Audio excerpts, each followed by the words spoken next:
Uncle जी, किसके चलते आपने ये पहाड़ खोद दिया? आज तो आप मांझी बन गए। अंकल जी, नो रेस्पॉन्स, कोई रेस्पॉन्स नहीं।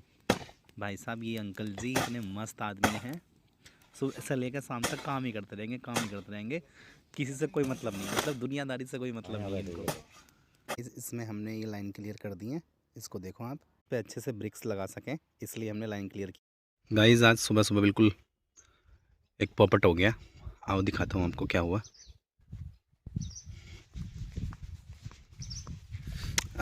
जब हमने फाउंडेशन कराया था तो ये यहाँ तक थी। 3 साल पहले कराया था, उसके मुकाबले अब इसको हमने 5 फीट आगे बढ़ाया है। आप देख सकते हैं इधर, यहाँ तक हमने 5 फुट आगे बढ़ाया है। और जिसके चलते हमारे room, kitchen, dining area, master room, ये सब बड़े हो गए हैं। क्योंकि पहले ही जो हमारा मास्टर रूम था बहुत कम था, अभी ये भी 2 फीट बढ़ चुका है। दिखाता हूँ आपको,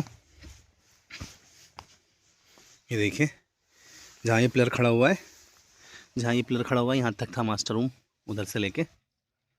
लेकिन अभी इसको जहाँ अभी ये डीपीसी फिल की जानी है यहाँ तक हो गया है, तो ये 2 फीट बढ़ चुका है।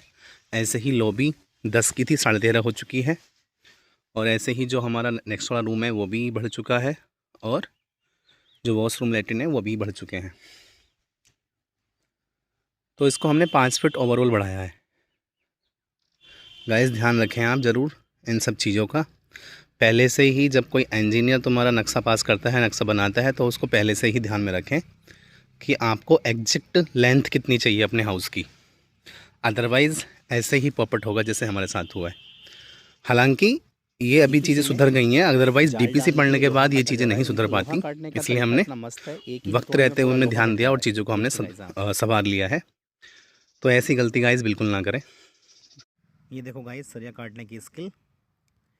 इस सरिया का काटने के बाद जाल बनाया जाएगा, उसके बाद डीपीसी में डाला जाएगा।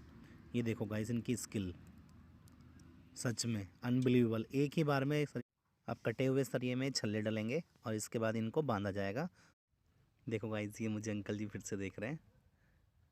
हाँ, इनको कुछ नहीं पता मोबाइल के बारे में, बेसिकली अनभिज्ञ हैं अंकल मोबाइल की दुनिया से। तो ये सोचें पता नहीं क्या कर रहा है, बार बार मेरी वीडियो ना आ रहा है। ये देखो गाइस, फ्रेम बन के तैयार हो गया है, इसको बांधा जा रहा है एक औजार के माध्यम से। फाइनली सारे के सारे जाल तैयार हो चुके हैं। अब इनको हम डीपीसी में डालेंगे एक एक करके।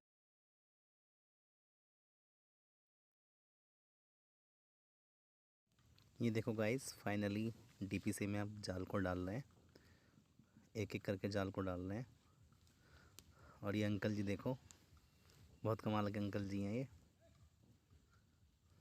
ये देखिए गाइस, 1 बाय 1 करके भैया डीपीसी के फ्रेम के अंदर जाल को सेट कर रहे हैं, आप देख सकते हैं।